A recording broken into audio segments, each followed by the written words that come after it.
Welcome to Beer Corner USA's Beers of the Week. I'm Chris Bettini. And I'm Aaron Bush. And today we are going to do another new brewery spotlight with some fun guys from Minnesota. Real fun guys.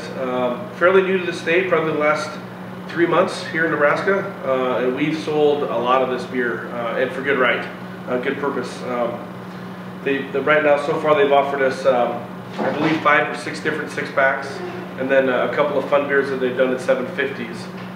And they consistently doing interesting, fun things through 750s. And then the first beer we'll try here is the Hop Session. It's kind of a seasonal beer, but it serves its purpose very well. And a couple neat things about Brau Brothers. They're very proud of being from Lucan, Minnesota. All their boxes say population 220. 220. They come from a little town. They believe the little town and locally sourced is the way it's best. Brau Brothers is home of the largest hop farm in the upper Midwest. Mm-hmm. They have their own malt field, and they even malt their own barley. So I'm looking forward to see some beer that fine ingredients, handcrafted from the field all the way to the glass. Yeah, that'll be cool. Our new brewery spotlight today is the Brau Brothers Brewing Company, located in Lucan, Minnesota, population 220. Founded in 2006. And our first beer is the Hop Session Super Pale Ale, coming in at 4.2% ABV. Now you've had this, right? I've had this as well. This beer is extremely impressive. You can pour yourself some now. I will. We'll share it off like that. Absolutely. Yes, for the amount of hops that go in this beer, you would think this would be a 6, 7, 8% beer. Like any big IPA. But it's at 4%. 4.2% big sessionable hoppy bursted with flavor. And dang, that is good. It's full flavored, 4%. This is the kind of beer that you can, if you're worried, you're going out to the picnic, you're out in the summertime, you know you're going to be driving, you're going to a party. In today's world around the United States, we do have an issue. We got to be careful driving after having too many craft beers. And while everyone made them bigger, bigger, and bigger, they made a beer that tastes amazing, and it's 4.2%. It has a nice, piney, citrusy aroma coming off of it, kind of a little blend of, I don't know what kind of hops they grow. They say they grow 11 different hop strains up there on the hop field. Yeah, amazing. No, of all the beers that I've had, the small, lower alcohol, hoppy, if you will, beers, they've all been real astringent and bitter just because there's so much hop going on. And this is one of the most balanced IPAs I've ever had. Right. Pale ales, if you will. But it's got that hop flavor for those hop heads that's just really good. It is. All right. This is a home run right here. All right, Brau Brothers. You started us off low, but we're going to keep growing. That's right. Our second Brau Brothers beer is the Sheephead Ale, coming in at 7.7% ABV. Right off the tap. Right off the tap. I haven't had this one yet. You have not? Okay. And when we tapped it the other day, I pulled myself a pint, and boy, for a dry hop beer, there's not a whole lot. I think the Hop Session may have even been a little more aromatic, but this is balanced and smooth.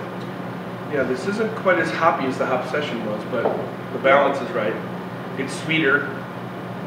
I think it's 7+%. 7.7. There's a good malt bill in that one. Good grain bill. It's dangerous because you don't think it's that strong. No, it's not really hop at all. This is almost a sessionable 8% IPA. For me, the non-hophead guy. Right? That's funny. I'm really seeing how having the control over your ingredients from start to finish makes for some solid beers. Oh yeah, well, you feed the pig, you feed the cow right, you're going to get a good beef out of it too. So right. Yeah. So if you grow those hops right, you grow that malt right, and you're a good brewer, you're going to make some dang fine beer. And this is one of those. This is really good. You guys got to try some of this. Yeah, definitely. Come on in. Cheers to that. Our last Brau Brothers beer is the Rye Wine Ale. Aged in Templeton whiskey barrels, this beer comes in at 11% ABV. All right. The creme de la creme. The other two were very good, don't get me wrong. It's a little difficult with that wax top on it. Well, there we go. Cut through the wax. Bingo. Bingo, bango. doing any floaties in our beer. That one that originally supposed to be there.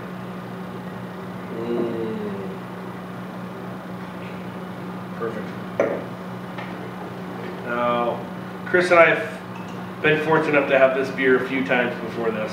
Well, we poured it at our holiday beer fest, which was back in December, and it was a big hit. Oh yeah, this is probably the most, of the 100+ beers that we had, this is probably the most sought after beer that we had that day. There's a couple of homebrewers that were fantastic, but of the production breweries, I really think this one was a solid hit from everybody at the fest. There were 300 tickets almost sold, and this beer just blew people away.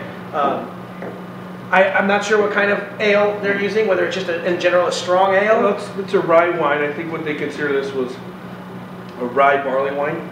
Okay, and then aged in those Templeton barrels. And since they aged in the Templeton, which is a rye whiskey, just kind of went hand in hand. Well, and it does say on the bottle that this was a beer that they fermented long and slow. Yeah. So it has that very nice mature flavor to it. And that Templeton barrel just, you get the oakiness, the vanilla. Right. Yeah, I've had some other beers that were aged in Templeton barrels that were a little bit sour. Yeah. They were good, but this one is real mellow. Very mellow. It's good though. I mean, it's not, you can taste it. It's just that the dominant flavor. And at 11%, you'll enjoy a bottle for a while. Yeah. Big. Spicy good. Brau Brothers, top notch. I think we got a nice new addition to the Omaha beer scene. I would totally agree. We're hoping to physically talk to these guys face to face here in the next couple of months. Yeah, if you guys are watching, hopefully you'll see this and realize we'd love to have you at Extreme Beer Fest on February 23rd. Because you make some extremely good beer. The Extreme is definitely the bigger beers, the 7%ers and things. But I would call this extreme too, because how often do you drink a beer that is 4.2% with that much flavor? Drink a beer like this that just blows you away. A nice, easy drinking IPA, and their beer list goes on and on. Oatmeal melt stouts and Scotch ales and everything. So, to the guys up in Lucan, Minnesota, from all of us on Beer Corner USA, little things come in big packages. The small town that knows how to brew beer. Other way around. Big things come in little packages. Yeah, that too. Yeah, that too. Yeah. Cheers. Heaven